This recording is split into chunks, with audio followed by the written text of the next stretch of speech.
I'm not alone. My colleague is here. Let's meet and greet Effiong Nyum. Effiong, I greet you. Good morning, Jones. Great to be here. Just to report that Charles Ideho cannot be here due to an unforeseen emergency. Charles, please get over it as soon as possible. Okay, the papers are in, so we'll make to share the headline stories with you, give context and clarity to them. The first paper here is The Punch, so we punch the headline. Kebbi schoolgirls abduction. Defense headquarters summons grilled soldiers at Abuja. Well, I think it's about accountability. If people were in charge of security in that area and those lapses occurred as a deed for that kidnap to take place, it's also meet that accountability is given by the officers that were supposed to be in charge. I think it's appropriate. Okay, minor headlines include this one. Obasanjo to federal government, stop apologizing, negotiating with terrorists.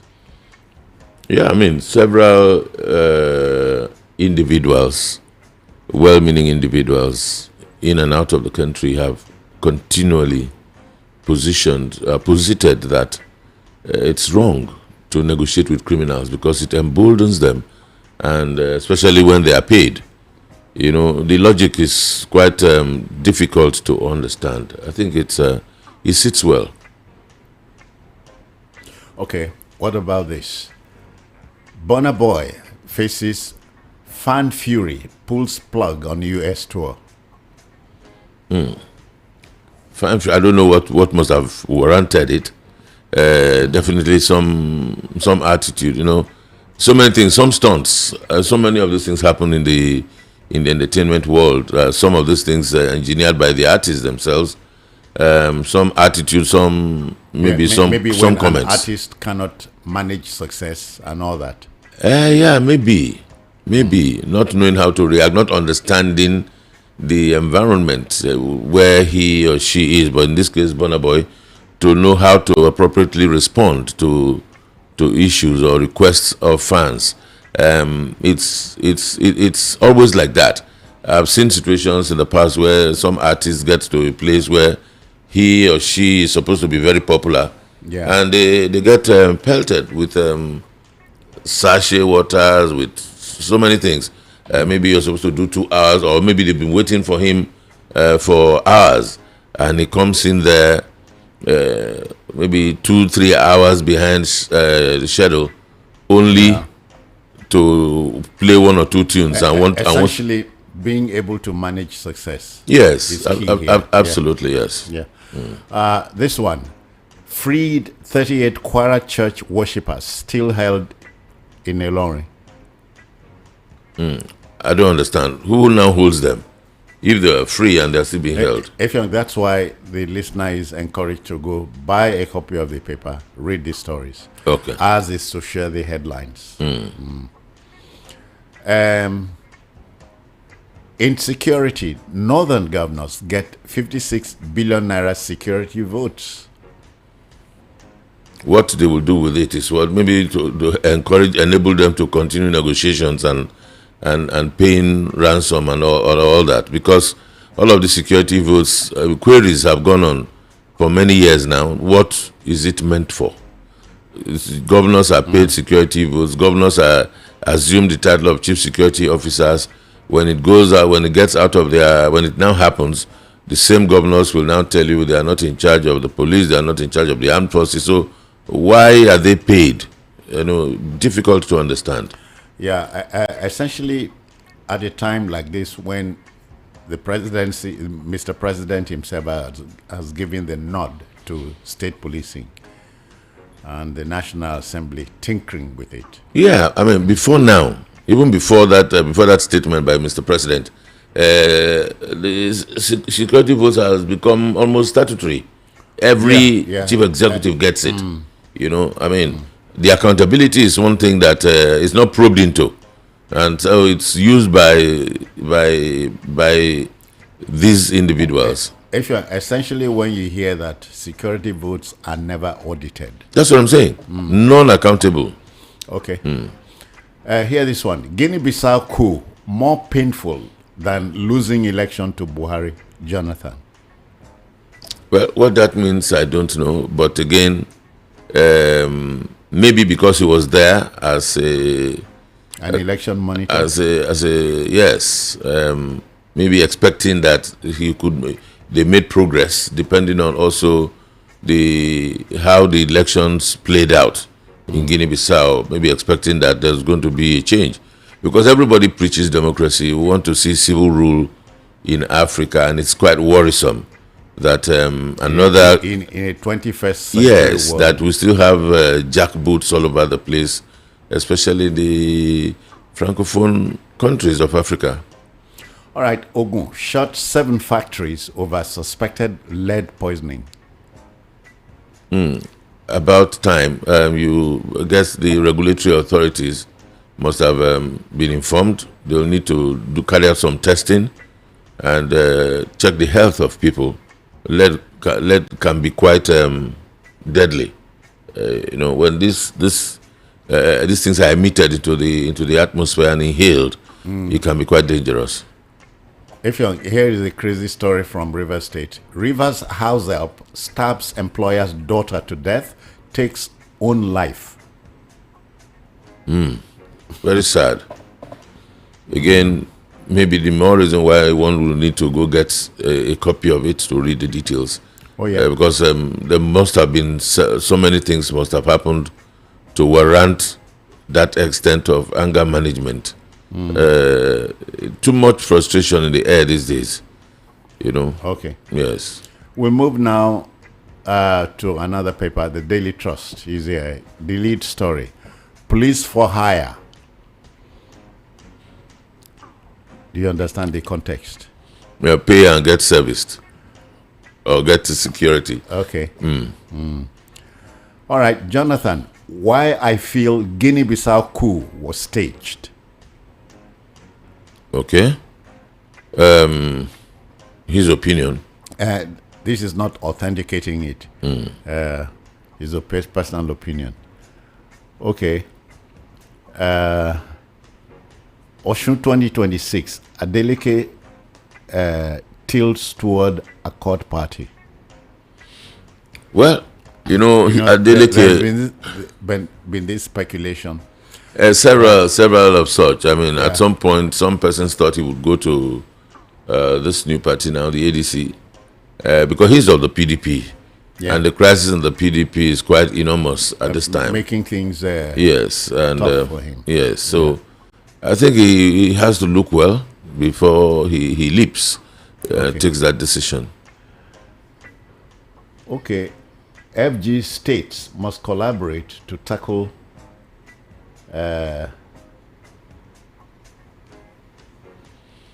did I get this right? No, let me skip that, sorry. This one is much more like it. Meat, vegetables, our foods are poison. Sounds like an opinion piece, but well, not really. There must be some context to it. In terms of maybe what manner of fertilizers are used, what kind of organic inducements are used to grow the particular crop, and in the case of animal, in the case of the animal, the protein, proteinous side of the food, of beef, how it is fed. Depend on what the things are fed with and the implication on human health. If you must have heard that some staples like plantain, banana, and the likes are forced to ripen. Oh, true. I know that. And of course, all of these things have their health implications. That's it. Kano government seeks Ganduje's arrest over move to establish security outfit. Well, I think they better explain what that means. Ganduje, former governor, if he didn't establish a security outfit when he was governor for 8 years, you ask why now? Yeah. And of course, you also know that there's this rivalry between Ganduje and his former boss, Rabiu Kwakwanso. So it's on an unending war. This may not be. This might just be part of that war they keep fighting. Hear this one. We lost 4,700 members to Plateau Crisis Muslim community. Because, I mean, all the ones we've heard in the past recently have been Christians, churches, and all. It's also good that we hear the other side of it. I hope it is true. And if it is, it tells us that these killings does not have any friend. Whether you're a Muslim or Christian or an atheist, when it happens, or non-conformist. Yes, I mean it rains on all on all roofs. So it means that every other person is under siege. How about this one? Court orders EFCC to release 27 wrongly seized houses.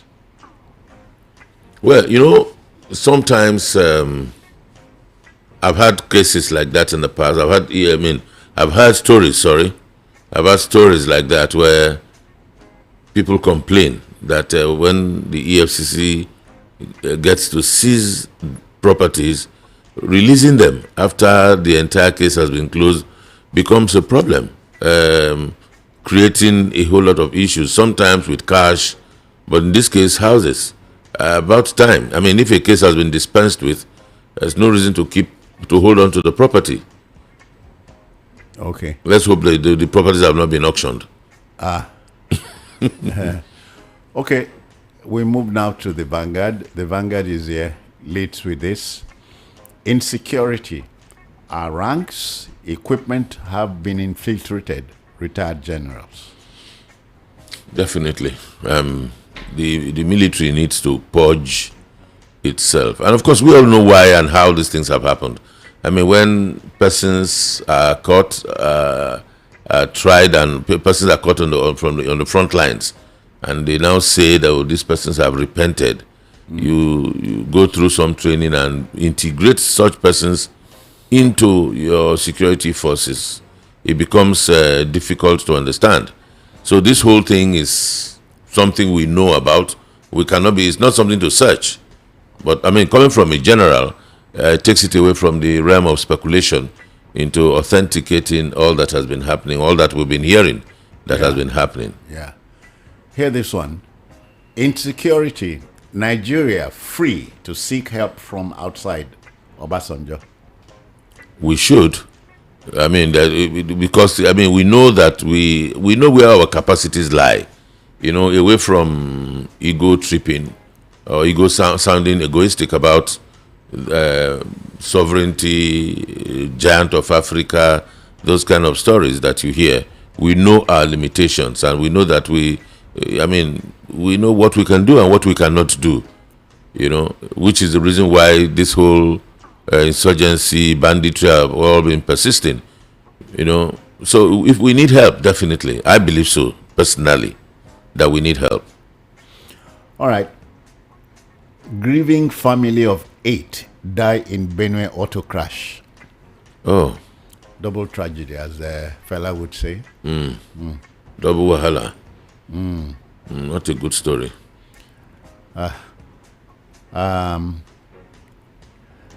Alleged rights violation.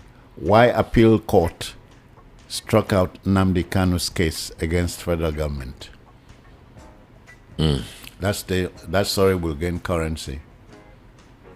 At least in the coming weeks. Yes, it depends on how it is viewed. There's so many mix-ups about the Nnamdi Kanu story. One needs to take a closer look and look at it within context.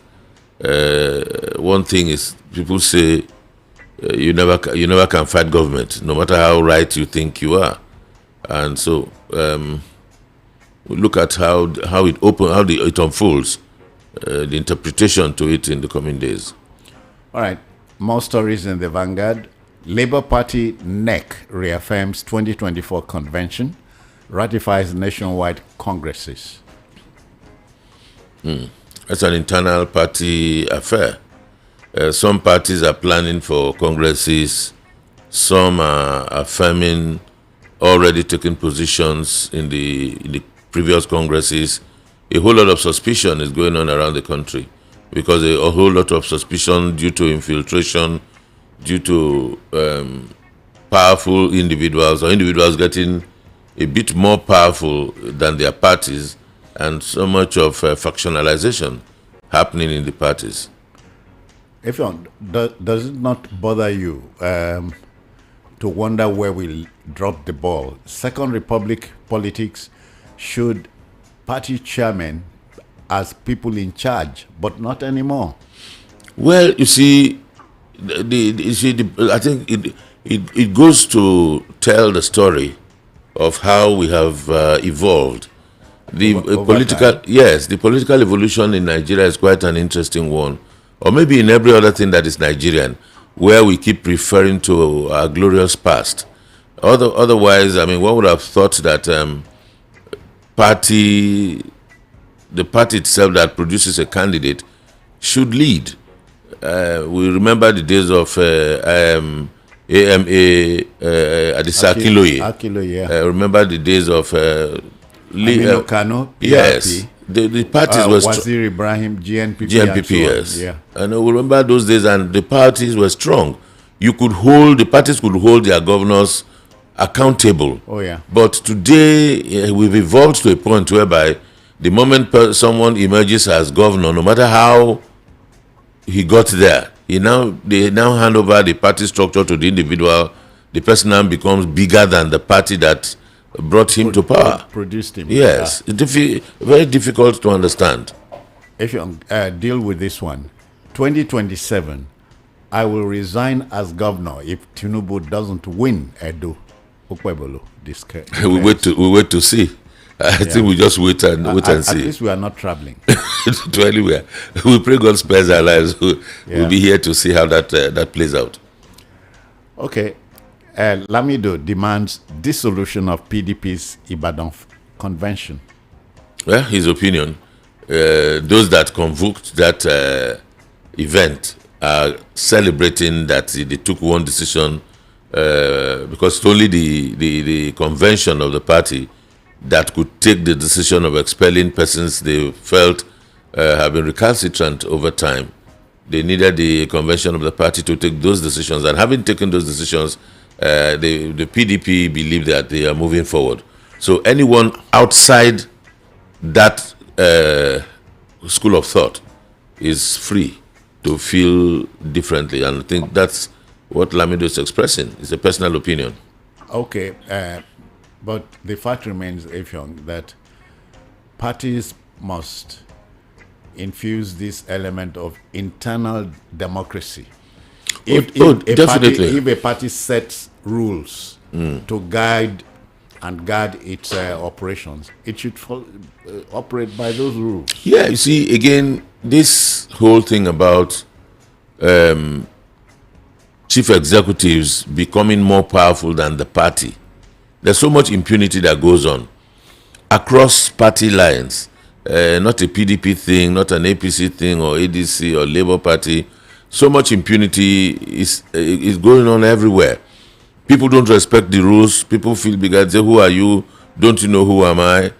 Who I am and all that. And that takes precedence in most cases. And that's why the structure suffers.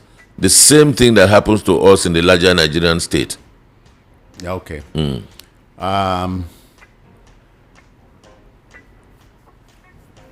El Rufai formally joins ADC. I would say good luck to him. In 1 year, within 6 months, he's moved from APC to SDP, now to ADC.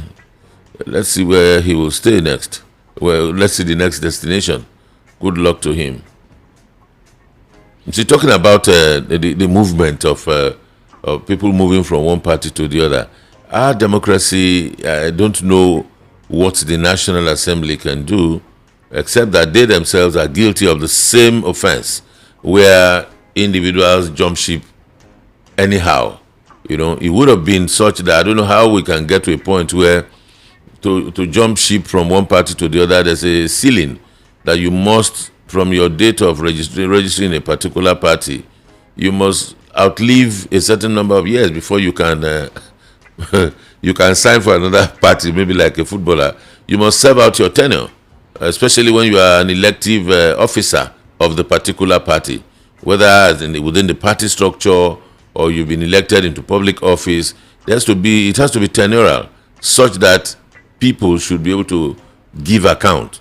You don't go sell, because I think it's a whole lot of deceit to the deceit to the Nigerian people. Some falsehood. You sell a certain manifesto to a public.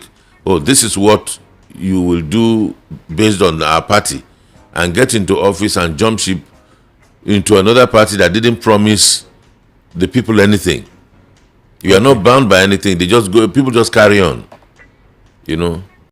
Okay. Let's move now to the Daily Sun. The Daily Sun leads with this: attacks on schools. Federal government governors under fire. Well, they should.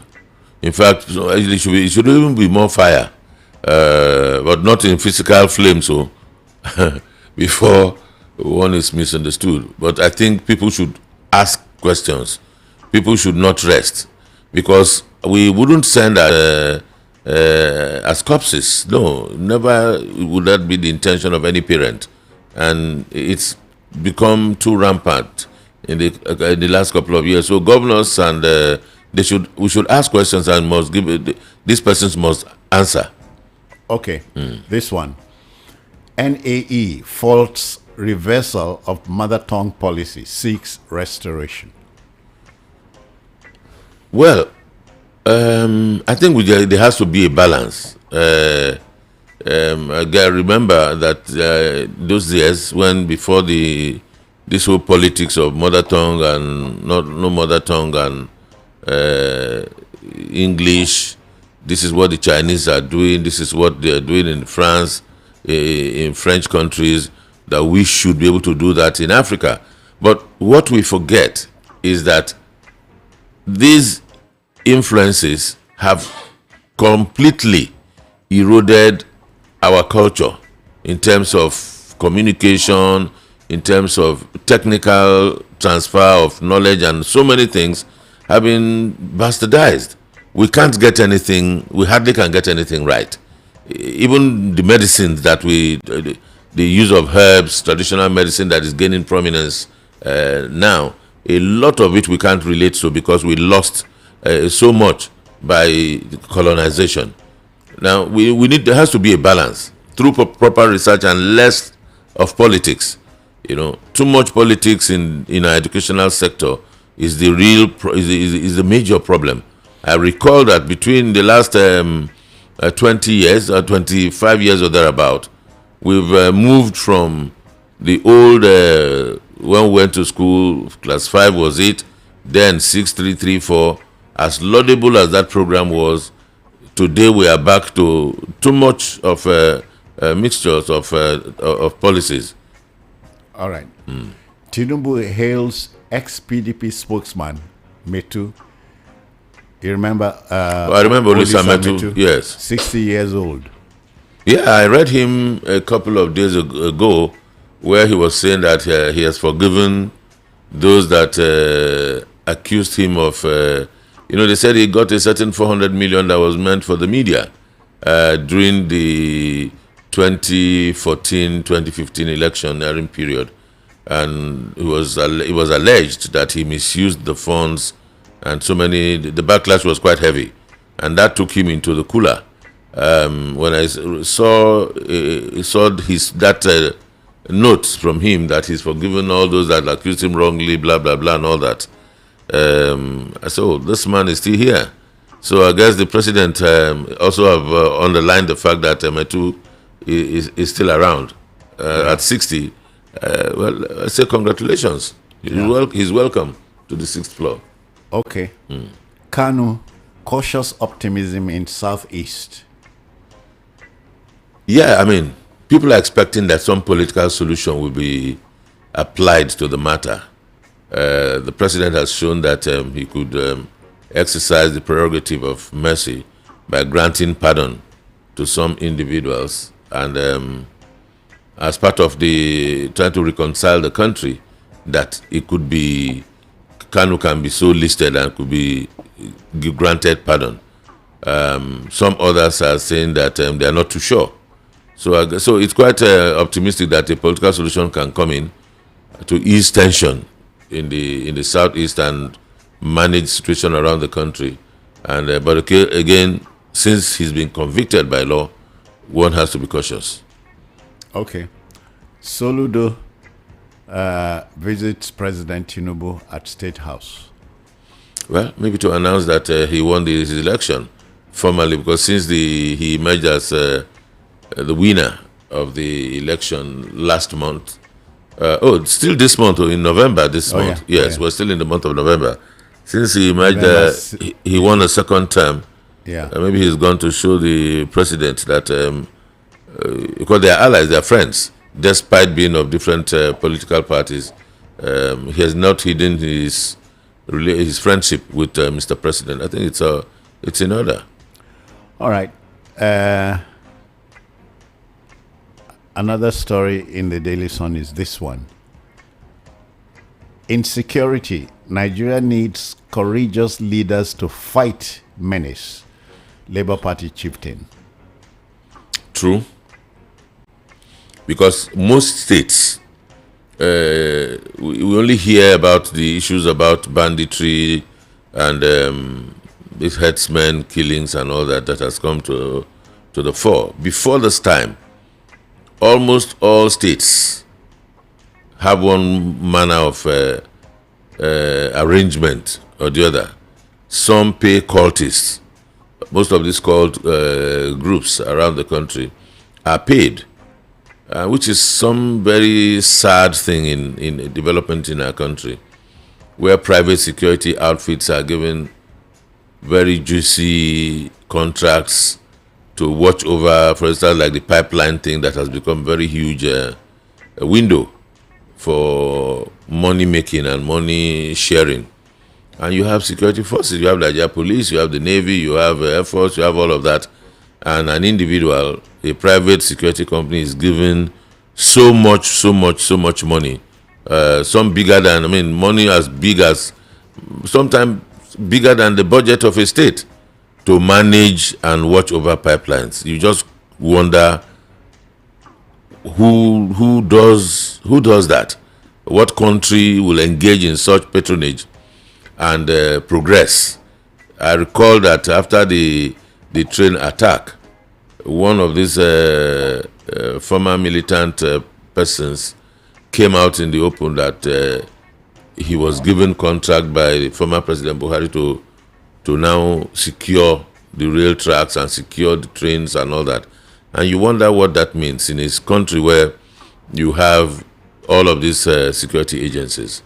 All right. Take your time from us, folks. It's 7:30, and you're listening to Voice of the People FM 90.3 on the dial. We're still dealing with the stories in the Daily Sun. Effiong, this one. First Lady urges National Assembly to pass Women's Special Seats Bill at Aso Rock dinner. Yeah, I heard about the dinner. I think it's a good one. You were not invited. I'm not a member of the National Assembly. Maybe when I grow up. When I grow up. I think it's good to situate that the position of women in governance and in government, for them to influence certain things that affect them. And of course, as First Lady, she's been a lawmaker herself, as a former senator, so she knows. And she's been around the government house for a long time, so she also understands. So, and of course, I recall a few times I had the interaction with her agency, an NGO at the time, the New Era Foundation, that propagates so much for women. I think the ideals, I think, is what she's trying to push, believing that when there are proper laws, proper legislation in support of women, it will enhance their role in society. Female representation at the national level is something that should bother many a Nigerian. In the 9th Assembly, there were 9 senators, female senators. In the current assembly, only 4. Well, see, I've always said that women don't, it's quite a pity that women don't trust themselves. I don't want to say they don't like themselves, because if you check the voters register, women are more. So you ask, and there are female candidates across parties, you now ask yourself, why do women not even vote for themselves? Because if women decide to vote for themselves, the men will stand little chance. But somehow, I don't know how that happens. They hardly ever get to vote for them. In this current Senate, I think there are about 3 or 4. There are four senators. About yes. 16 members of the federal house. So you ask why they don't vote for themselves. But I mean, having worked with women, I think they can be quite detailed. The ones I have worked with. And I believe that if they are given more opportunities, they'll do better. Or they'll do better in their contribution. Once asked, would you be willing to allow your wife attend political meetings at supposed unholy hours? Well, having dabbled into that sphere of life, it depends on the individual. Okay. Yes. All right, let's move to another paper, Daily Post. The lead story. Insecurity. Nigerians are at liberty to seek international help if government fails. Obasanjo. How will Nigerians do that? I think if government fails, I think if the international support is to come, or help is to come, there has to be approval with government. Government has to, because we have a government. We cannot go behind our government and invite any kind of security support from anywhere else.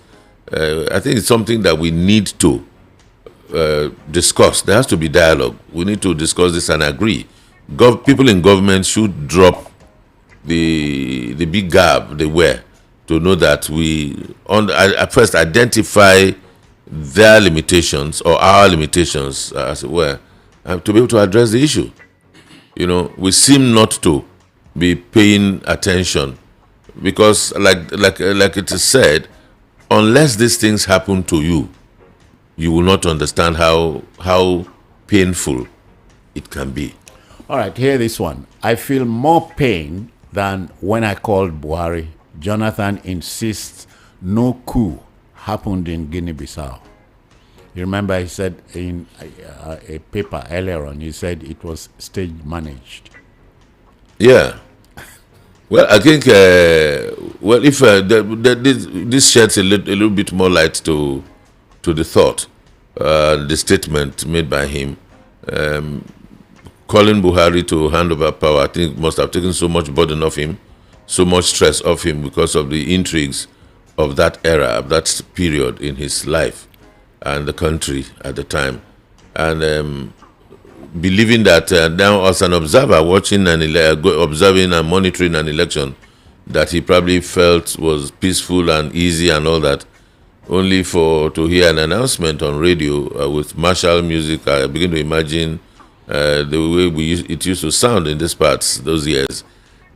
All of a sudden you hear that all that you've labored for, all that you've worked for, is of no use. Why did you even come? And all that. Okay, consider this interesting one from Kwara. Kwara agency warns against unauthorized adverts on tricycles and others. They should name they should let the regulatory agency take charge. Because advertisement on, is it branding? Is it, there has to be some details around it for people to know what it is. Maybe blaring speakers on top of the tricycle or maybe just branding on the body of the tricycle. There are several ways adverts are done. It would rather, I would think, it will largely depend on what method or what brand of advertising. Okay, hear this one. Obi remains Labour Party member, Baba Ahmed. Well, their choice, an internal party thing. Obi's freedom too, because Obi has been in and out, has been flirting with the ADC, yeah. Mm-hmm. He's been at two major functions of the ADC, and members of the obedient movement. I've seen a couple of them in ADC gatherings. Some of them have taken positions in the ADC. It's a free will. Yes. Oh, okay, hear this one too. Abure's Labour Party ratifies 2024 congresses, fills vacancies. Well, that should be expected. I mean, if he doesn't do that, then it means he's ready to vacate. Because if he goes into a convention, an elective convention at any point, he probably may not return as chairman of Labour Party. So it's safer for him to affirm positions that were already taken as at 2024. It makes it easier for him. That's on one hand. On the other hand, it also will help cut away infiltrators from getting into the party, because a whole lot is going on in the political space about now. This one, 2027, nothing will stop ADC. Atiku sends message to Tinubu. Well, we wait to see. It's all part of the politics. This is the season. Okay. Let's move to The Guardian now. The Guardian, the lead story is 2027. Atiku declares mission to save Nigeria in Taraba. Good luck, I would say. This is his choice. He has a right. Jonathan details return to Nigeria on board jet after Guinea-Bissau unrest. Come again with that. Jonathan details return to Nigeria. Oh, okay. Well, on board the jet after Guinea-Bissau unrest. Welcome home, Jonathan, I would say. And we're happy that he's back home, that there was no crack. Said there was no coup. We hear it's okay, that there was no knockout. At least they are back in one piece. He's back in one piece, sorry. Okay, 37 kidnapped victims regain freedom in Katsina. Yeah, I think they're welcome. I wish that this whole thing can be put behind us. Each time I read this kidnap things or bandit things, I just worry, because growing up in Nigeria, we could travel, wake up anytime and just travel. But these days, you go through, you can't even contemplate it. People hardly travel anymore, unless it's very essential. Okay. I have another story here. More stories from The Guardian. Terrorists now using satellite communication, says NASRDA.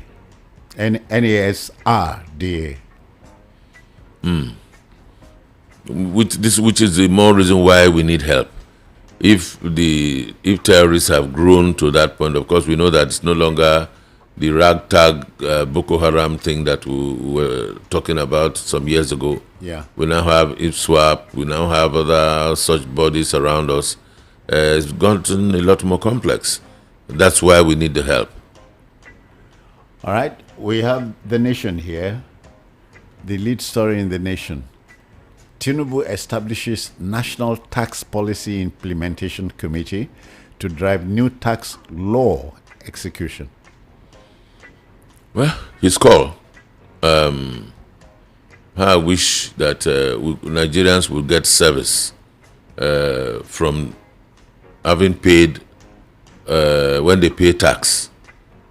Tax is an obligation every citizen has to pay.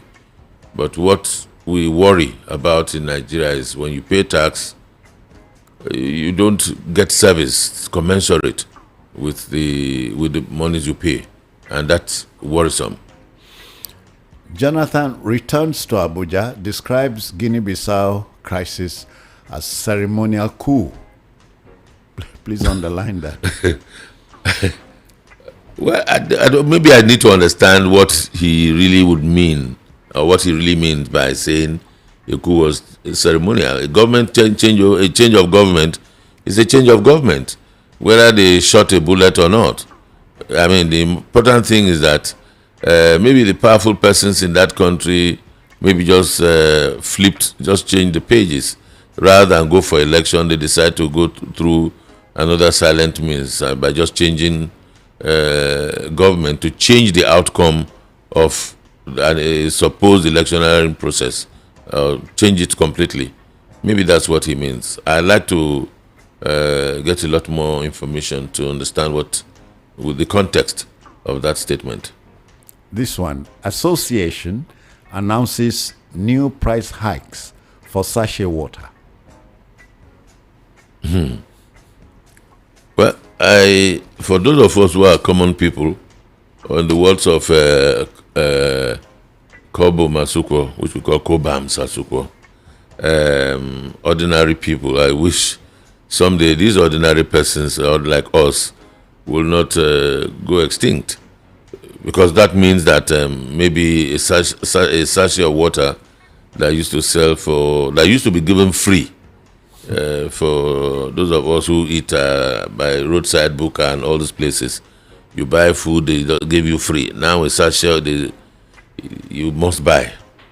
Maybe we're gradually moving to a point where a sachet of water will sell for 20 naira or more. Okay. ECOWAS suspends Guinea-Bissau to engage coup leaders. About time. I worry for ECOWAS. The Sahel states, this Mali, Burkina Faso have moved out, and one or two other countries, I'm sure Guinea-Bissau might join. So if it's about time ECOWAS needs to put its house in order. We still talk about African organizations, regional organizations, rendering service, meeting the yearnings of member states. This is one of them. Especially when there's bad governance at home, it becomes a huge problem for most citizens of these countries. When you have someone that's been in power for 40 years, someone can barely walk, and everything, so much is going on, so much. Okay then, Efel, let's apply the brakes here and swing the microphone over to the listener. Dear listener, this is the time for you to share your perspectives with us on the stories. Please deal with just the stories we share. Or rather we have shared. So the line is free. A first listener is here. Good morning to you. Yeah, pleasure to meet you once again, the radio icon. Welcome, sir. I'm the sport guru. I salute you, sir. This is Comrade Alabala Wishing from Ojon, Lagos. Good morning. I want to say two things very quickly, sir, with my 1 minute. Sir, the issue of Guinea-Bissau, I think former President Goodluck Jonathan needs to explain more, because I don't understand. Maybe that president that said he declare that army has taken over. Maybe that president was the one that won or was the one that lost. So I never knew in that direction, but you need to explain more better so we can have a clear picture of what really happened. Because in Africa, Alaba, this is why our business is to share the stories. That's why I said the paper and read the story. I will do that, sir. And think of the issue of insecurity and then the article coming in. I think I would disagree a bit with you. And they never convinced me enough when they said article is coming back again. I'm asking you, the tone of the North. He just said that it's his choice. No, it's not his choice. Let allow the South to complete their turn before I to the North. We don't write the headlines. We just share what the papers are saying. Thank you. Okay, the line is free now. Let's have your take. Hello, good morning to you. Good morning. Yeah. Yeah, my name is Leonard from Yaba. Now, I want to talk on the matter of Nnamdi Kanu, which you mentioned earlier. Now, let me ask on my dear, when you want to make that is talk about somebody or some organization is a terrorist organization, is it to be a unilateral decision? That, take for example, one came in to mention IPOB because he has a personal minister, among that the parliament decided to say that this IPOB or Nnamdi Kanu is a terrorist organization. I think it has to go with more people agreeing, because everything to mention that this is a terrorist organization can be Let me state this here again, please. Eh? Let me tell you. Okay. Your place is to go get the paper and read the story. Otherwise, you are just telling me your gut feelings. I beg. Thank you. All right, take advantage. The line is free. Let's see how you react to the story or stories we shared. Good morning to you. Good morning. Are we in business? Yes. Go on now. The first lady hosting senators. I think security situation in the country shouldn't warrant people making merriment. They should sit down. What story are you reacting to? What I'm talking about the state hosting legislators. You mentioned it. Go ahead. Yes. I'm telling that the way things are happening now, we should not go and sit down and be making merriment with Nigerian money.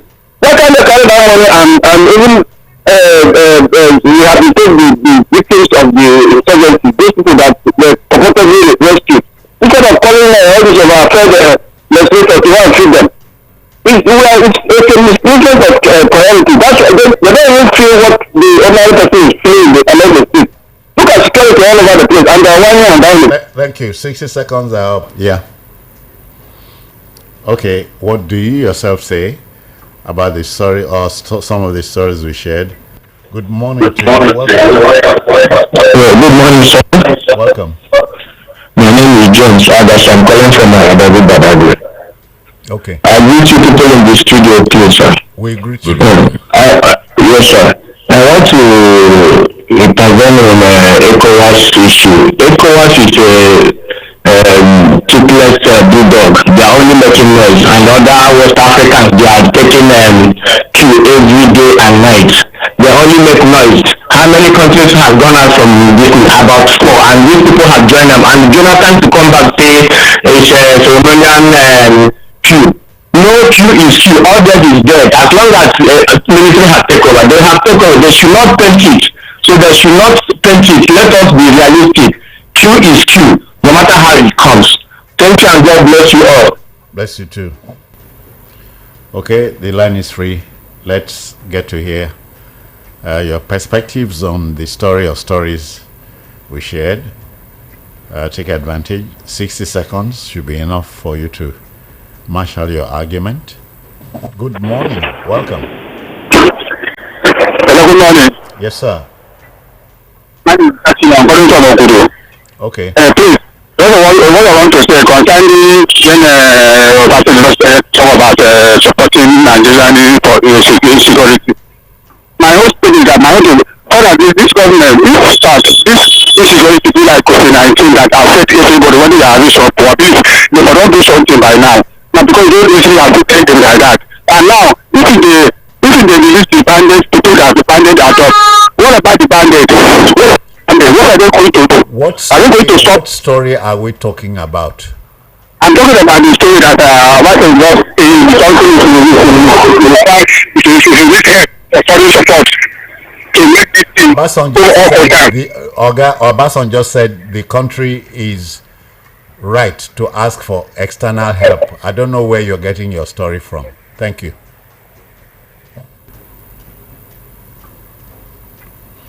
Please stick with the stories we shared.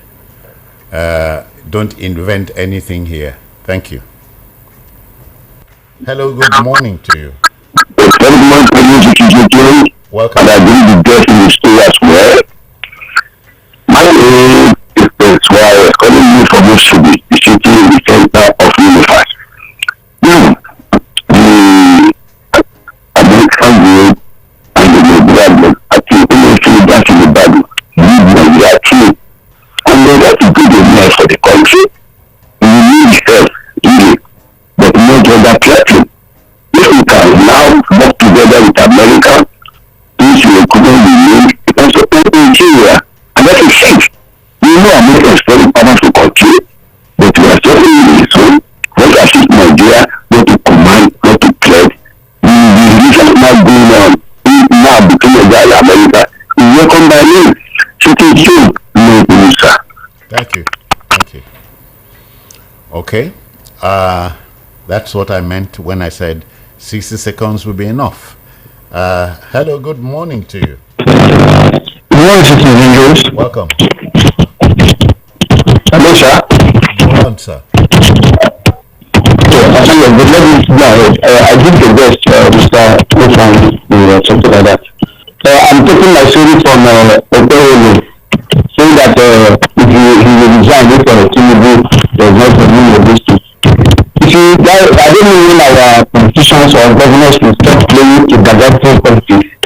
If you take it to look at what the judiciary did the other day and what the Senate did, so don't answer. Every time I mature politics. When is our politician going to grow up? This is not politics. They are concentrate on government, so what to vote them for, and what to see the praise of one man. If they want to worship a man, they don't go to his house and worship him as their leader, and not to come out nationally. But outside that, foreigners are listening. All this will make Nigeria to be a very funny country. Thank you very much. Thank you. Okay. We have we apply the brakes here. So thank you for your intervention. Thank you. Yeah. That's it, folks. More news from the newspapers next Saturday. Please take care of yourself. Good morning one more time. Bye-bye now. Our next show is 5 minutes away.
Oh dear. I imagine that I made a mistake here. I didn't quite activate my microphone. So let me go over it, please. Bear with me. The matter this morning on Citizen Jones is ambassadorial assignments between a president's vacillation and a country's diminishing image abroad. You know, for the avoidance of doubt, an ambassador is assigned to represent his or her country's interest abroad.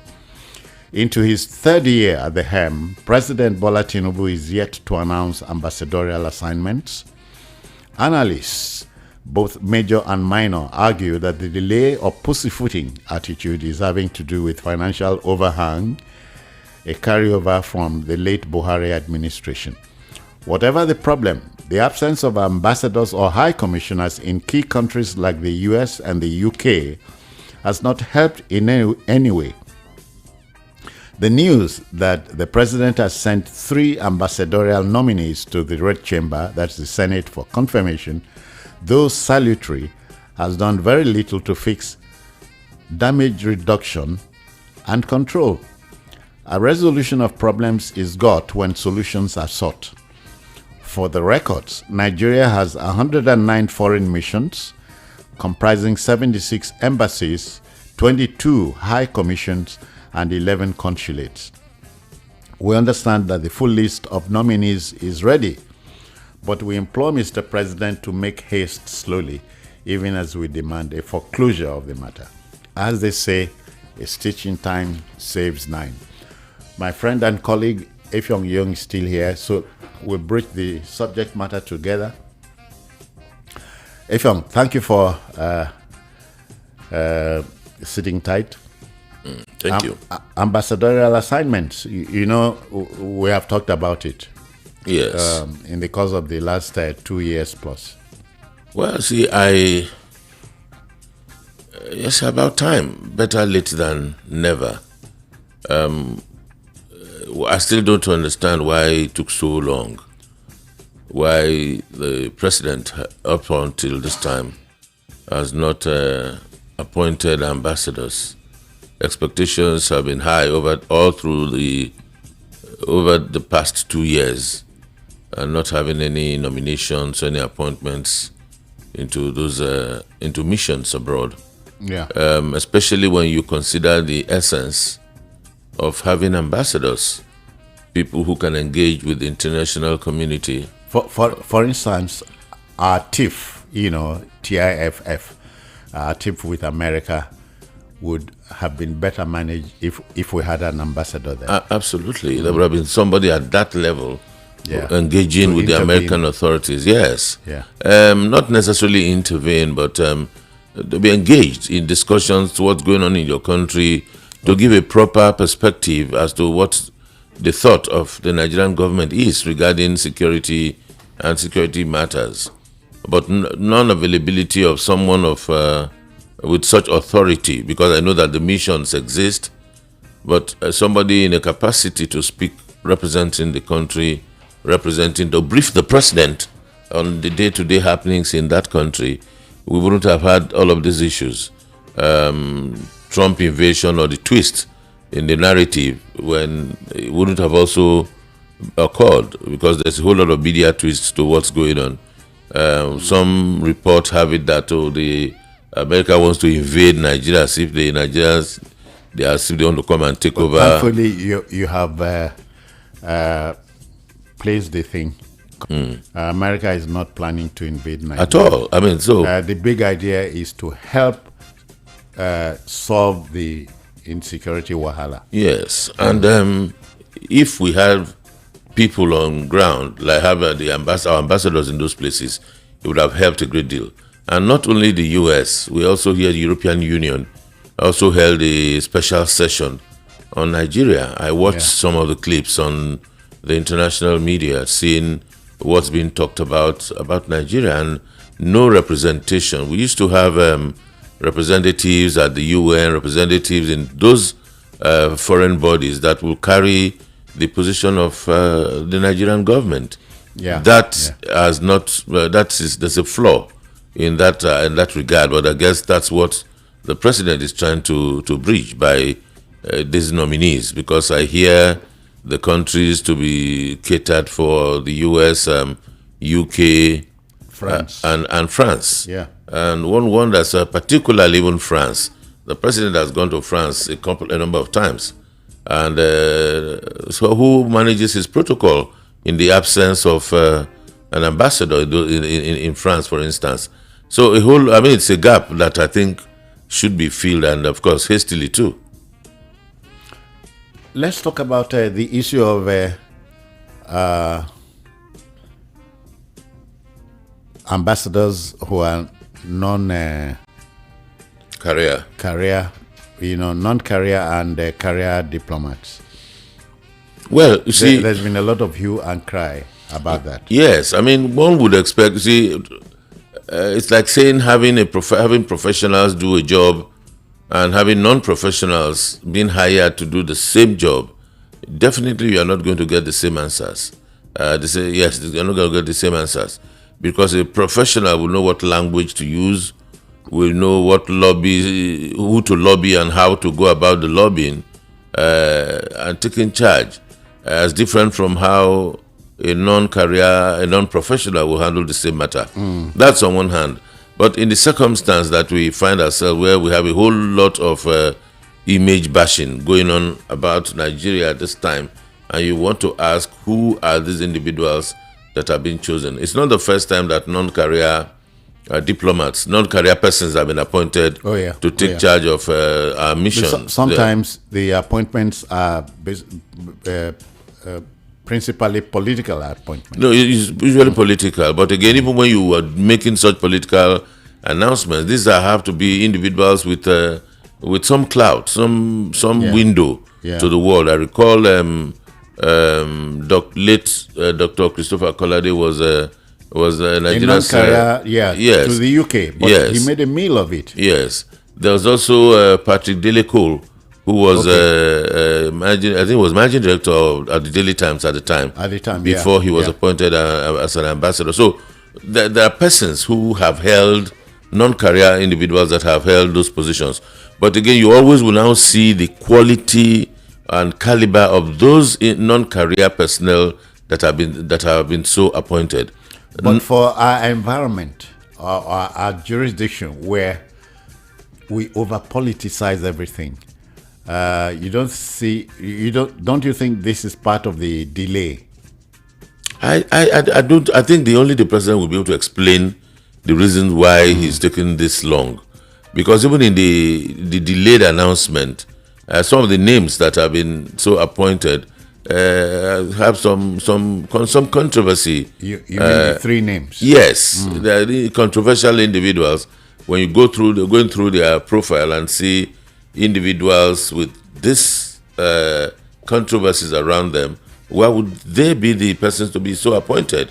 I mean, that gives credence to the thought that maybe politics is playing a role. Otherwise, if you're taking a non-career person to go head a mission, it will be some persons of some kind of integrity. Yes. Of course. I recall when General Olonishakin was appointed ambassador to Cameroon. Immediately after he left office as chief of defense staff. I mean, you could see the caliber of the person, and of course to West Africa, the country, to the Cameroon. There's a way it balances out. But these nominees, they've been so nominated. I still find it difficult to understand the criteria that must have been looked at in the selection.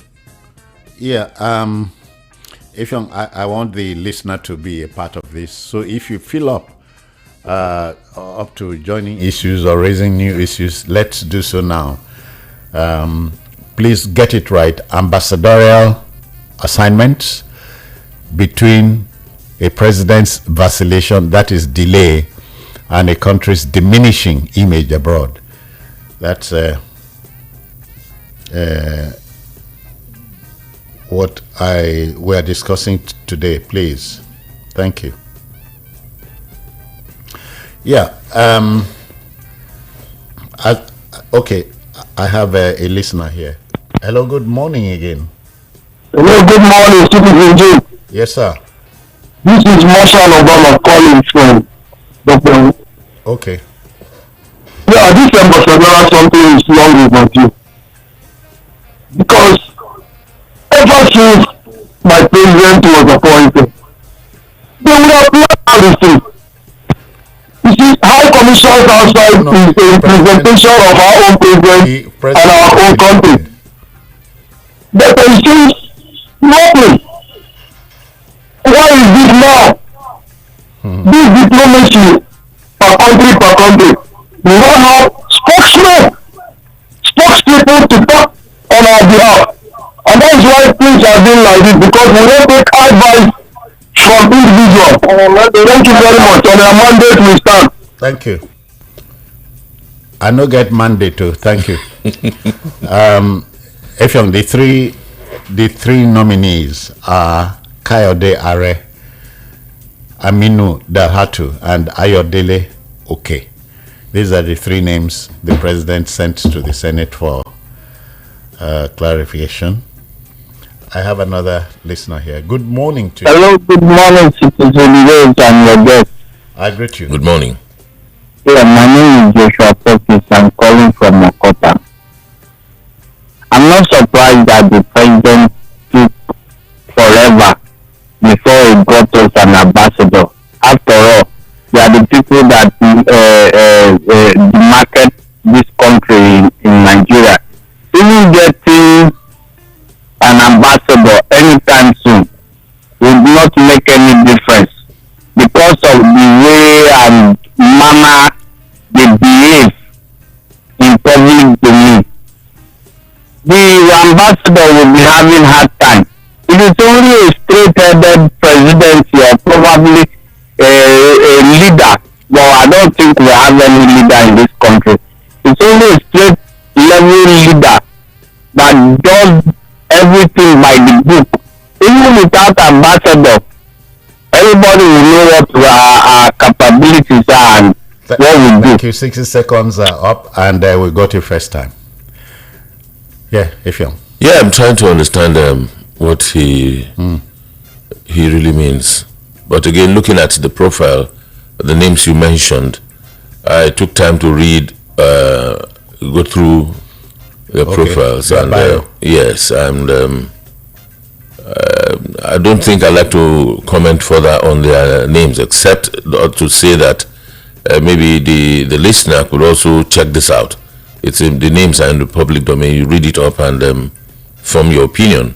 Except also, maybe all I'll just add is that some controversy surrounds every one of them, which you might call some baggage. And you also wonder why it would be individuals with such baggage that will be so appointed, so nominated at this time. All right, I have a listener from outside our shores, I think. Hello, good morning to you. Oh dear. No luck. Okay. So let's go.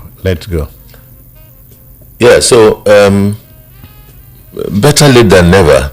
And of course also, since they have been nominated to be scrutinized or screened by the National Assembly, we expect the National Assembly to do a thorough job, except also the tag of this 10th Assembly.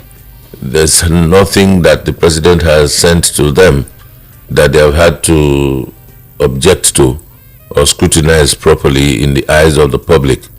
I expect them to look a bit more detailed, to be a bit more detailed this time, so we can get the best to go represent us. Our image outside there not really good at this time. So, and these are measures to bridge the gap of misinformation and misrepresentation of how we are perceived out there. Okay, I have another listener here. Good morning to you. Welcome.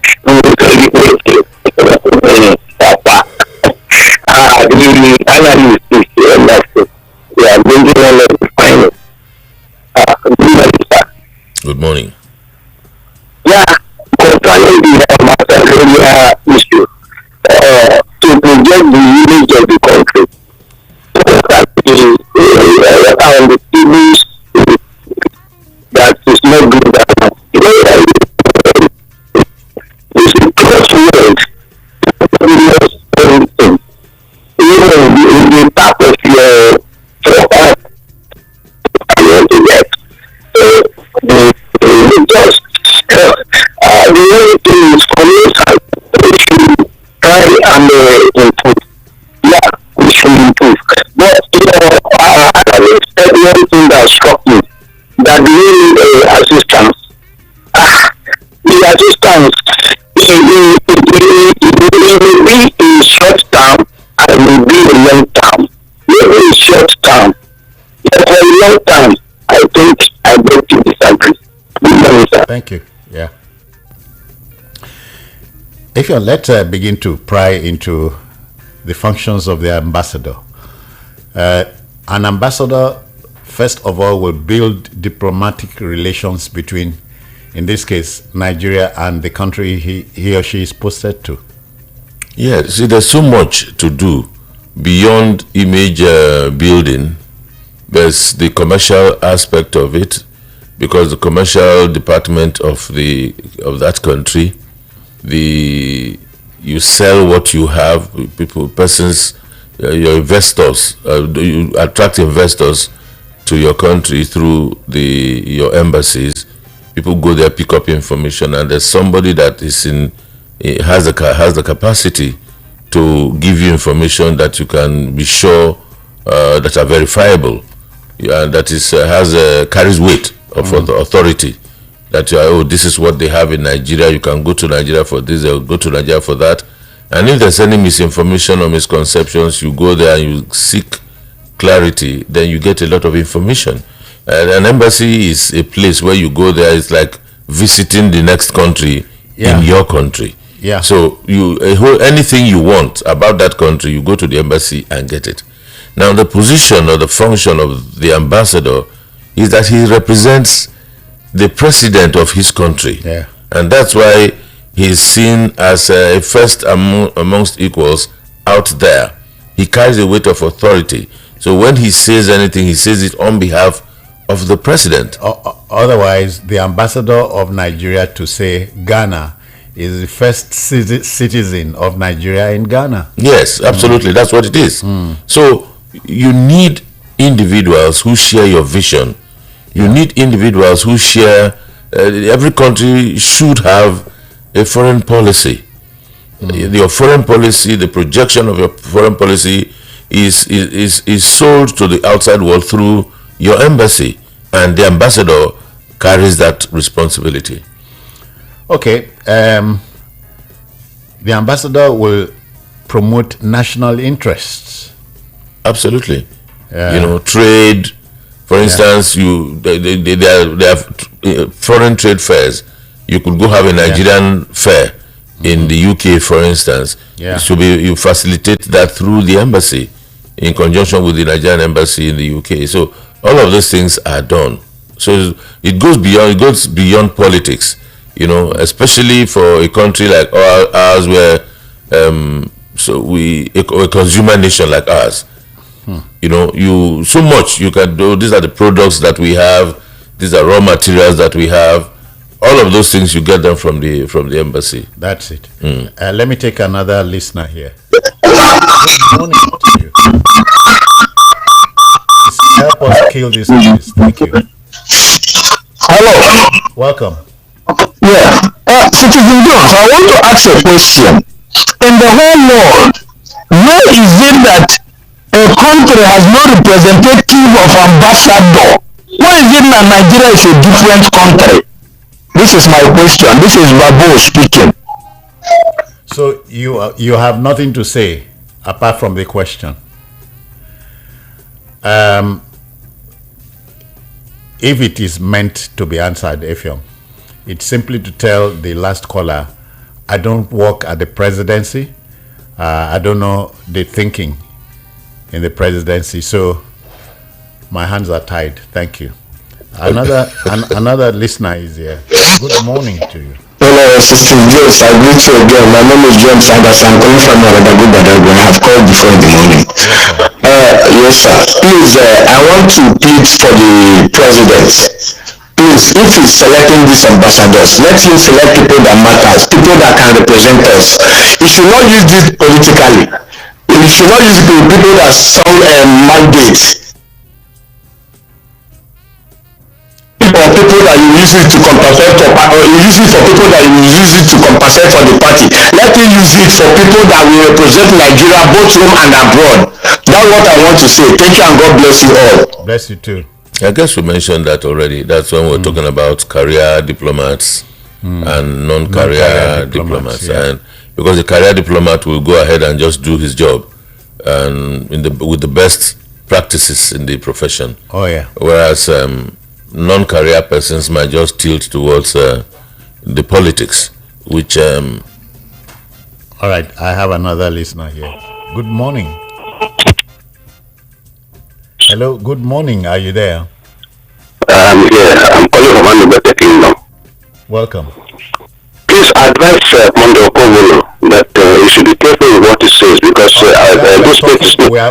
we are talking ambassadorial assignments. Thank you. Yes, but you mentioned something about this thing. No. Okobolo is promising to me. You have nothing for us. Thank you. Sometimes you wonder if the listener will do this thing on purpose. No, I don't think so. I think no. But we are discussing ambassadorial assignments. Maybe he's been. So why should I tell the governor of Edo to come and be an ambassador, please? An ambassador of Nigeria to another country will facilitate negotiations. Yes. One of the functions. Absolutely. I mean, that's what we've been talking about. Makes the job easier, and that's why you need persons that are level-headed, persons that have capacity, persons that have influence. Understand the dynamic. You know, there's something I need to say here. In the Abacha years, I recall there was not Shehu Musa. The man's other name keeps escaping you. Yes, but I recall that John Major was the British Prime Minister at the time. Yeah. And there was this whole Nigeria sanctions, Nigeria Paria, Nigeria this, military rulership, the aftermath of the June 12 crisis and all that. And the Abacha government at that time had to go send, is it Bunu Sharif? I think it's Bunu Sharif, that's the name. Okay. No, Musa. Bunu Sharif. He worked with John Major. John Major had worked in Nigeria with the Standard Bank at the time. Yeah. So when John Major became Prime Minister, Bunu Sharif was sent to the UK. He wasn't a career diplomat, but was sent to the UK as part of the delegation to discuss the softening of sanctions against Nigeria. Okay. Because it was strategic that... So what would you say he was a right choice at the time? Oh, absolutely, yes.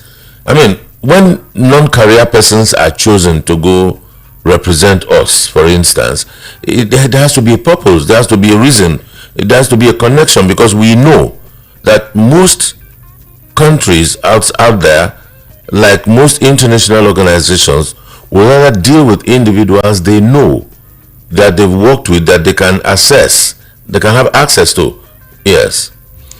Another listener is here. Good morning to you. Hello, good morning, Citizen James. I greet you, sir. You people are doing a great job. Thank you. You see, having an ambassador is an important way of government transferring his power to other country. Nigeria is a great country, but we the citizens, we don't know the value of Nigeria. if you travel out from Nigeria, you go around the world, there's no way you cannot see a Nigerian person. And those people must be represented by an ambassador. That is number one. Number two, ambassador, it makes this government to be external and internal. So how can you say a country 1 year, 2 years, you don't have an ambassador, you don't have a representative? Even the senators and house representatives, they are from states. Why do they gather to that place to represent their people? In short, I don't know what this APC is doing. I thank God I'm not a politician. Politician is a corrupt game. Thank you. Thank you too. Interesting.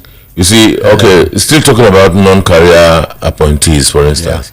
Yeah. Now, I recall that the American president today is a showbiz man, Donald Trump. You can imagine if a non-career person like in the mold of Nnamdi Moeta, the heavy promoter, the VOA sports, broadcast awards. Yes, and he's been into boxing, arranging fights for so many years, and has personally interacted with Donald Trump in wrestling, for instance. Now, if such a person is given an appointment as an ambassador, as a non-career person, he would have straight access to having to discuss with this person because they've had to relate in the past. Yeah. So those are considerations that people bring to the table when we depoliticize some of those things. But you know, here in Nigeria, politics is king. It's very difficult to pull it out, to take it away from politics. We are not talking politics, then you hear religion, then you hear tribe, you hear all sorts of crazy fault line. Oh yes, just get on the table, and you begin to wonder where we're headed. All right, another listener is here. Good morning to you. Good morning. Yes, sir. Citizen Jones and guests. Good morning. Yes, this is Shimemere from Agbara calling.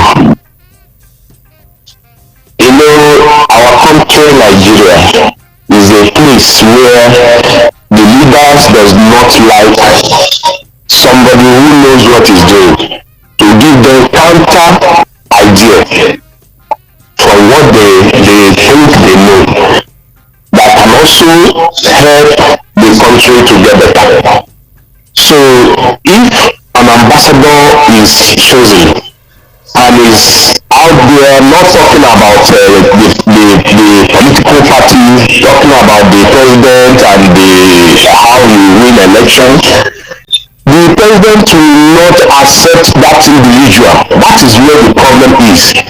They will always make a meeting to be political, not professional. Yeah, 60 seconds. We got you first time. Yeah. So he's emphasizing what you said earlier on. Yeah, taking away politics from political considerations. Yes, are not helping. You know, we need to engineer our thoughts towards looking at what the policy is. Is it really possible to? Okay, we have 109 missions abroad. Yes. As I said, Effiong, 76 of these are embassies, 22 high commissions, and 11 consulates. So you have 109 nominees. There's no way you can preclude political considerations. No, even if I mean, of course, we don't expect the president not to appoint persons whom he trusts, who will share his vision about what the country should be. Even if all of these individuals are from his political party, yes, but the element of merit, because in that party, you know, there are diplomats in that party. There are people, even if you are not technocrats, can be brought in as non-career persons to come deal with matter. Before you go there, you are representing the country. Before you go to wherever, you are given a brief. You don't have to be a card-carried member of any political party for you to be so appointed and given a brief to go represent the country. One can mention the FCT minister, who is a card-carrying member of the PDP. Yes. Uh-huh. So, I mean, it's what job do you have at hand? And who can execute, who can deliver it to the best of his ability, matching your vision in terms of your aims and objectives. Yeah. So, if that is that should be the criteria for choice, for choosing persons, except of course in situations where we have people who don't meet that, so who, in my opinion, who may not meet those criteria. That's where all of these doubts begin to come in. That's where people will say, oh, why the politics, why this, why that. For instance, with our different national teams, when we play football, for instance, you know, you see, go ahead. Okay, another listener is here. Good morning to you. Morning to you from second time to Joe at the Welcome. Can you hear me very well, Daddy? Good Go morning. on. My name is calling information. This morning, I think this ambassador, we need them. We need the serious part of the continent. But ambassador no ambassador, you can even talk for you, do what you have done about 3 weeks ago. As we get to this one to represent Nigeria, patriotic Nigeria is ready to surface corruption. I know, yes, you know, do this international issues, but you need competent hand. And the thing is very good politician. The politician is that you have taken cards before, you have done your job before, you should be police captain. Thank you. Thank you. We'll go the first time. Yeah. Our last caller is talking about square pegs in square holes. Yeah. Which is the sole essence. Yes, that's what it should be. And I think, irrespective of political inclinations, that should be the yardstick to appoint people into those positions, especially now. But again, I'm still a bit worried why it took so long, and not so much for, like we say, better late than never, but why are we not making haste with it? Yeah. Especially at this time. Three into the third year of on a 4-year tenure, it's not sitting well, because when you look at the enormous work, you look at the benefits of having an ambassador, the merits and demerits of apart from financial considerations, but of course we know that in our country that's a part of it. Well, that may not really hold water when our governors across the country are getting more money, and you now ask, and we had these missions existed when these monies were not as much as we now have. So how come now that we have more money we're not having them? These are part of the logical arguments that might be put on the table, but that should not take away the essence of having ambassadors, especially when we begin to have all of this image battering across the world on so many fronts. Okay, the line is still free. If you feel up to raising issues, joining issues, do so. 60 seconds you have, and you can really push your message across. Yeah. So we've had great ambassadors in the past. Bolaji Akinyemi comes to mind. Yeah, he was Director General of the Institute for International Affairs in the Babangida years. Yes, we had non-career, but he made a bit of it. He came from the university, from the academia at the time. We had Dove Edwin. I don't recall. We had persons like that. We've had several. I can't remember them. Ambassador Segun Lushola. Okay. He used to be a broadcaster, a broadcast journalist. We've had several individuals who were not into the diplomatic mission, as it were, but were brought in. We can mention late Okoye Aripo. Yes, career diplomat. Yes, I mean, of course, we saw what work he did during the Yakubu Gowon years, and Nigeria was at war, and Okoye Aripo did so much in that area. I mean, we were in school then, but we learned so much. All right. Yes. Another listener is here. Good morning to you. Yeah, radio icon Babala place my name. Welcome. Yeah, I'll guide you where again. Good morning. Nigerians are not asking too much from our leaders. You know, that's why some of us key into the clamor for Donald Trump. We don't know his intention of trying to come to Nigeria. We don't know, maybe that is what is meant. We have told but you.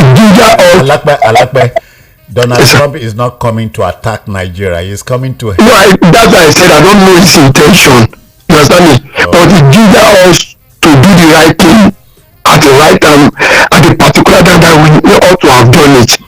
So what I want to say is, anybody that you want to pronounce as ambassador in any country, they should please do so in the interest of Nigeria and Nigerians. Thank you. Thank you. We got you first time. 60 seconds are up. I think it's not asking for too much. No, I mean, he's saying that he doesn't know his intention. It's clearly stated that he want to come and help flush these insurgents out. Yes, I mean, it's quite clear. So, and we know that they have sophisticated equipment, proper satellite images, specific precise identification of location. Of course, yes. Even we cannot forget to tell the listener that in his first coming as president, it was Trump who gave us Tucano jets. Yes, and he asked those questions in one of those in one of the press statements that, I mean, those jets were good enough to hit the insurgents and hit them out. And what have they done with it? That not applying them properly was that was deliberate, because if they were used for what they were meant for, he doesn't see how ragtag insurgents would down the Nigerian Air Force, down the Nigerian Army and all that, and still hold sway. Gotten over a decade now. Okay, dear listener, if the line is still open, let's get you drop a line or two for us, something for us to chew, you know. Don't forget, the subject matter remains ambassadorial assignments between a president's vacillation and a country's diminishing image abroad. I have another listener here. Good morning. Welcome. I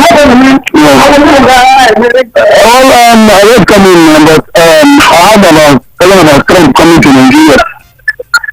I think. What did you hear? Hello? What did you hear, sir? My name is Charlie. I'm coming from Nigeria. What did you hear? Yeah, but I have somebody talking about asking what is getting on Trump. That's what we are discussing. Thank you. It helps to listen a lot. Listening is an art. If the listener must know that radio informs, educates, and entertains. Yes, absolutely. So education is one key function which we can't take for granted. Definitely, I mean, that's why you have to listen in and understand what's being talked about so you can contribute. Oh yeah. So the line is free now. Call us. Let's keep talking. You know, we must keep talking because you have a right to. That's it. Ambassadorial assignments between a president's vacillation, that is a president's delay, and Nigeria's diminishing image abroad. Our image abroad is battered, and so we have to counter it. Well, you know, I don't understand why there's no urgency at the presidential level where Yeah. these things should happen. I don't know why. I don't know what the advisors are doing. I don't know why. I don't also understand what prompting the National Assembly can put on the president. So you know, I think that ambassadorial assignments should have been on at the time we were also fishing or shopping for ministers. Yes, absolutely. You know? That's what it's supposed to be. Yeah, because You know, in one fell swoop you are doing it. Yes, I mean, when people are coming, I mean, I'm also very much aware that even the friends of government who couldn't get ministerial appointments would have been lobbying to to be so appointed as ambassadors And high commissioners. Yes, and would have gone on to do some work, you know. Oh, yeah. So the president can settle and have these burdens reduced, because it's a huge burden managing a country, managing economy, managing the image. Image management is key. It's very key. And if we appoint all of the persons, the president has a litany of a huge number of persons dealing with image matters here within the country, and one would have thought that male and female. Oh. yes, plenty of them, and one would have thought that some attention would have been given to our image abroad, and if that is to happen, then the ambassadorials would have been considered. All right, another listener is here. Good morning to you. Hello, good morning. Yes, sir. This is James and the Welcome. Good morning. this trade information. Never leave the river, totally the river. How the new domain, the post and this is useful to protect the need of country better than it out. And I will not carry out a competitive display. But so all the girls are saying they have some bad details, but they want to prove, we like to do, some people may have some bad details, which will not be through their own shortcomings. So they may use it as a point of contact to erase, to get it in about saying their clothes before and protect the good people of Nigeria to the afterwards. That's what I want for them to do. Thank you. And Nigeria will start. We got you first time. Thank you.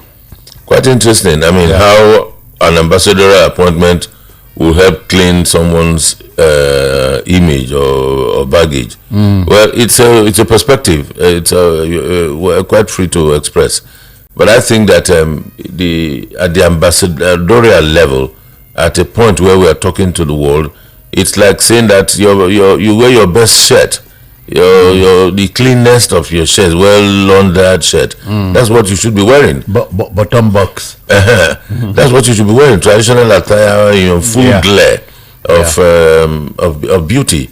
So it's not a place you go to clean up anybody's image. And I mean, it was deliberate that like I mentioned earlier, not going into details of each person and what, because that job is left for the National Assembly. When they go for screening, they're supposed to look into all that. It's not our place here to begin to scrutinize and open people out here, but just to say that those are things that should have been considered or should be considered before clearance is given. The president has just nominated, so sent in his nomination. If they are cleared, then they become ambassadors, but one would think that they should do their own part of the job. But just so you know, as part of what role we have to play on radio in educating us that to be an ambassador or to be given an appointment into a public office is not a place to go clean your image. You clean your image. Your image, in fact, should lead you, should be provoke the appointment. Yes, and not the other way. Not to appoint you, then you go begin to clean your image, like we have, most persons. That's why sometimes when they say Chief XYZ, you say, oh, these chiefs that people buy, and people don't seem not to now respect chieftaincy titles anymore because most of them are purchased. It's not all. You know, so when they say, you now see the real chief and you see the other chief, you don't know how to differentiate them. This is not to mention doctorate degrees. Oh yes. Thankfully, government has banned the issuance of honorary doctorate degrees. Well, you see, I don't know how. When you say it's banned, how do they ban such? No. Don't offer the degrees, honoris causa, as they say, to serving officials. Oh, okay.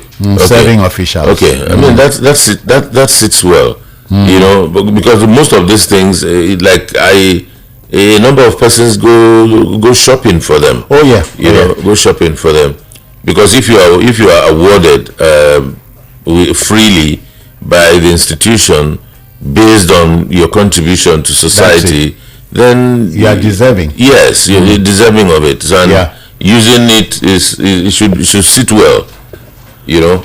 But other than that, people just carry names and doctor this, doctor that, and you just you find it difficult to understand. You now ask, doctor of what?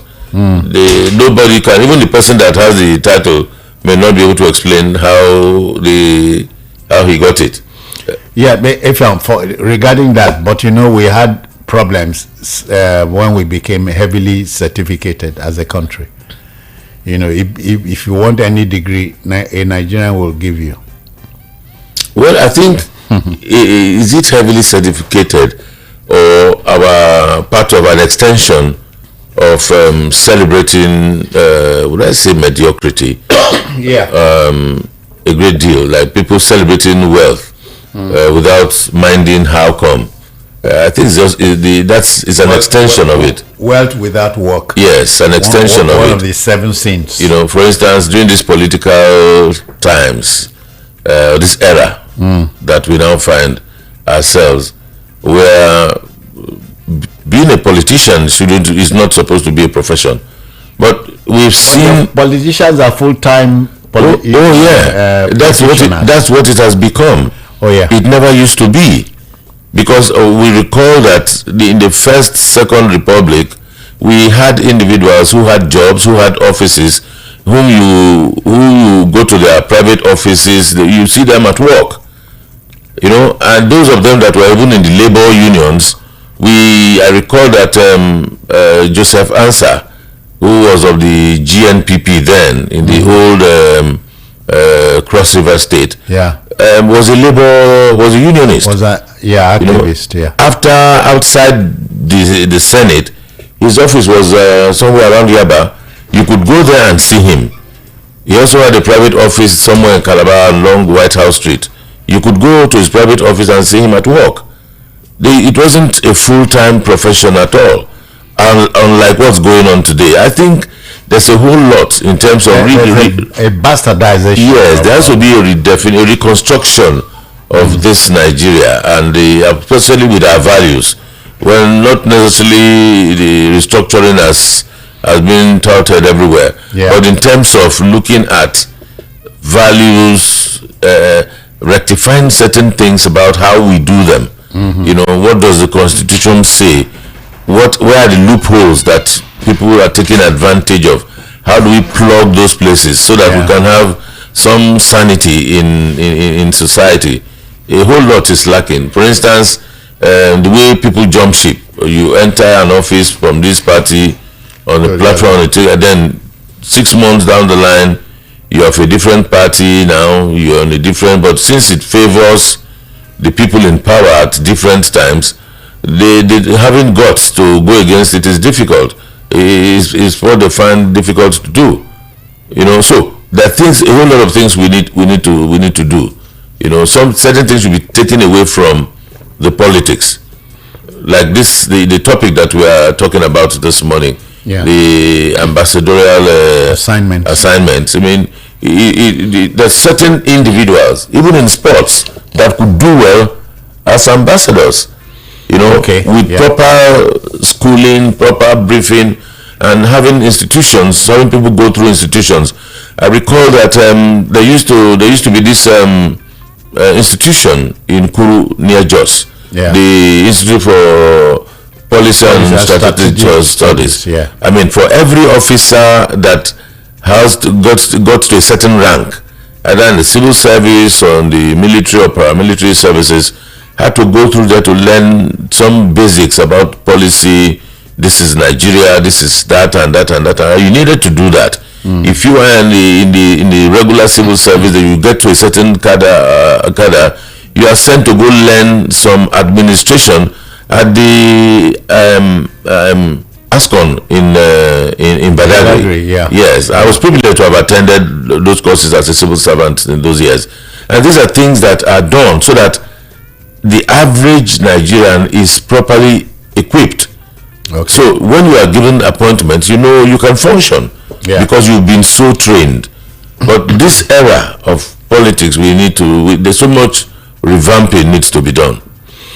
Okay, time is tight, so we must begin to pack our bag and baggage.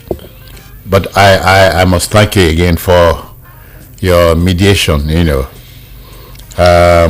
In closing, I'd say you can sway 1,000 men by appealing to their prejudices than it is easier to convince one man by logic.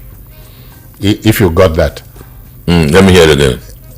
You can sway 1,000 men by appealing to their prejudices. Yes. Than you can convince one man by logic. Yeah. Because there are so many conspiracy theorists in my country. So these theories will fly left, right, center. We must go. Say good morning to you folks. Next Saturday we'll be here. Bye-bye now.